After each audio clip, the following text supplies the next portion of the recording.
Topesi Nzambe merci pour l'occasion à permettre ngai lisusu na te maliboso na bino libota na Nzambe pona koloba maloba na Nzambe et yango ya kobanda tosali libondeli. Seigneur, topesi yo merci pour le moment kitoko permettre ngai na loba lisusu liboso na pepe na yo Nzambe tika ete maloba na kobimisa ezala o ekedifie moko na après-midi na lelo. Seigneur, comme tu as dit dans ta parole, dans leur détresse, ils crièrent à l'Éternel et l'Éternel envoya sa parole et sa parole les guérit. Nzambe tika liloba na après-midi na lelo Seigneur et guéri moko oyazana posa na yo na moma oyo tika wana liloba ekebima Yahweh emema paix joie na kati na vie moko na biso partout bakolanda message oyo bazala béni dans le nom puissant de Jésus-Christ. Tolobi amen. Tolingi tolobela liloba to maloba na Nzambe na moke oyo Nzambe a permettre nga libota na bino ndeko na bino koloba maloba na Nzambe et thème na biso tolingi kolobela mesika oyo ezali le temps. Thème on azolobela eza le temps. Pourquoi na lobi le temps? Eza par rapport à ce que le Seigneur m'avait montré. Namonaki ba vision et vision liboso nazwaki ete enlèvement et salamaki et nasima enlèvement et salamaki ngai na ndeko tambola na mobali na ngai et du coup boye namoni pasteur aza susute na bandi koluka quelque part tozalaki namonaki lisusu te na bandi koluka zawa pina tali pembeni namoni quelque bato bango pe bazoluka bato bazalaki na bango baza susute et directement j'avais compris que natikali na gangi na bi Seigneur comment je peux rester ngana salela kiyo et moninga mutu mwa lobi na bi faut pas pleurer zela kaka deuxième tour ngabi il y aura plus le deuxième tour. Il y aura le temps de Antichrist. Il fallait que moi, matin, le premier tour, dans les laki, je me suis réveillée. Vraiment, j'étais triste. Il y a comme on a qui enlève salami, mais on a tikali. Na solo la qui na mobile nangai. Abisinga banda ko déclarer que yo za mwana Nzambe, yo kokota lola, yo ndima Yesu. Na banda ko déclarer ngai toujours malobana. Ils ont au moins 2 mois. Il y a qui comme la deuxième vision. Et deuxième vision, il y a qui comme enlèvement salami et na mati. Na le cette fois-ci na mati. Et ton na mataki na mani ko tambula na ange. Makona biso na ko nyata na mabelete. Tozo tambula na espace. Et mbamona moni lumière moko ezaki liboso na ngai. Ezaki brenda frappant, ezaki brillante. Na zo tala na bi waouh comme un diamant. Et c'est le quoi la bleu ciel. Waouh, na esengo kotinga na motema. Maman to devienne zela aux lumières ezalaki, to kena zela mosunga ipsi onjona. Non, moi je vais aller là-bas. Ipsi nga oui, osaka na lola mais oza na place ozokende. Na zaki na kimia, du coup ba bema ki ngai place. Et place à moi ezaki place normale. Ezeka na bakit, mais ma kanisi nange zongi na bi mais pourquoi? Bo meninga awa. Balobi na ngai mosala osalaki na mokili et place esengelaki ozwa eza awa. Ah, bien aimé, je travaille à l'église. Mais place esengeli na ngai nazwa nazaki vraiment nesengo na ngote na ndoloba ah quand na mona gloire na mona ki mosika koma na ekofanda place où je me suis réveillée na mona ki yango ezaki deuxième vision et troisième vision na mona ki Jésus akiti azo sala pont. Comme d'habitude, les pompes et katamai et zaka tout 3 boy. Mais on est zaki vanda ok likolo. Pour les bossu sili ami balé sili azo ça la finition nango. Ah Seigneur, merci parce que tu m'as fait grâce. Il y a pour comprendre que bientôt nous allons montrer. Alobi nangai, aloba ki nangai luté na ko adorer kaka Nzambe, na ko élever Seigneur.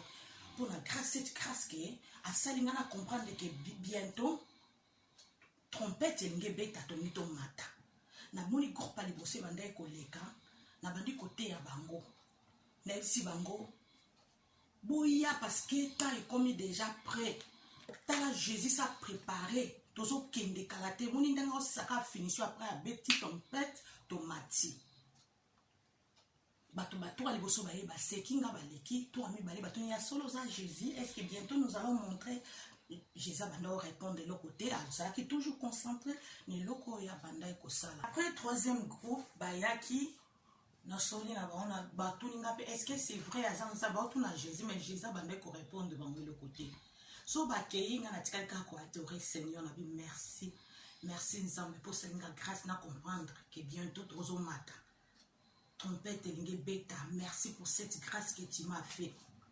Question ka moko na tuna ki Jésus na bise est-ce que okoko permettre ngai na kende ko yebisa bana na nga tambour ba beta en église na bi est-ce que okoko permettre ngai na ke ko yebisa bana nga tambour ke bientôt tozo mata lobi na nga kende ko yebisa bango. Et quand je me suis réveillée na ke musala na nzela na okaki mongo ezo bana nga le temps donc on a limite sur la thème oyo le temps. Pourquoi? Parce que matangi na na mukanda na Ecclésiaste chapitre 3 verset 1 à 2. Bible lobi na biso il y a un temps pour tout. Un temps pour toutes choses sur le ciel. Un temps pour naître et un temps pour mourir. Un temps pour planter et un temps pour arracher ce qui était planté. Amen. Bible lobi na biso il y a un temps pour toutes choses. Il y a un temps pour toutes choses. Il y a un temps pour aller au mariage. Il y a un temps pour se préparer, aller à l'école. Il y a un temps pour aller à l'église. Il y a un temps pour faire quelque chose. Comme nous voyons souvent, ceux qui ont voyagé avant décollage, au moins, comme il temps va décoller, va serrer votre ceinture. Parce que comme il temps, il y a décollage. Et ce qui fait ça, c'est que bateau va se préparer. Pourquoi? Parce qu'il va décoller. Parce que comme il temps, il y a décollage. Yangwana batubako se préparer parce que c'est le temps de décollage. Et ça très important. Au moins comme maman a eu que rentrer scolaire comme tous en Europe, na hiver au moins bilamba hiver bimi parce que to comme déjà na moment il y a hiver, temps il y a hiver, ba bimi sa biloko hiver, bilamba hiver. Pourquoi? Parce que ça temps où il y a hiver, ba bandi ko se préparer par rapport il y a temps au tozanango. Et parce que le temps que moi na yekote à bisonesika oyo, eza le temps de l'arrivée de Jésus-Christ.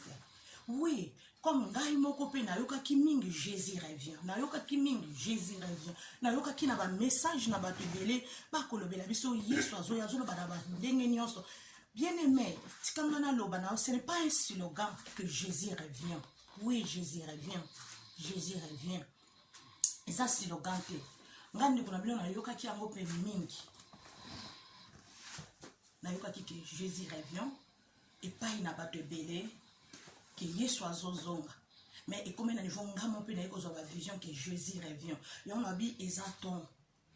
Est-ce que nous nous préparons par rapport à l'arrivée de Jésus-Christ? Parce qu'il revient. Yon a nina lobela le temps. Nous sommes dans les mauvais temps. Regarde partout. Malade, kotina mokili, koningana partout. Maintenant, l'église de Dieu. Qu'est-ce que nous prenons comme prévention dans la présence de Dieu? Toujours joignini, Jésus revient bientôt. Et sengeli tani nini de sengeli na biso to se préparer nango parce que temps est comme ma bé. Tout le monde a ba friki mbula so linge beta parce que mutu so moni ke mbule linge beta na temps wana azui matite azui biloko akoti sina ndako. Pourquoi? Parce que temps mbule linge beta. Mais na temps tozo yoka Jésus revient bientôt. Toujours se préparer na nini l'église de Dieu. L'église de Dieu, corps du Christ. Toujours se préparer na nini parce que Jésus revient. Alors na mot c'est 5:13. Na ba moma ya boye bana na nzambe ba fandaka. Na ba moma ya boye batu na mayele ba fandaka bakangi minoko babandi koluka kosala malamu. Le temps est mauvais. Jésus revient bientôt.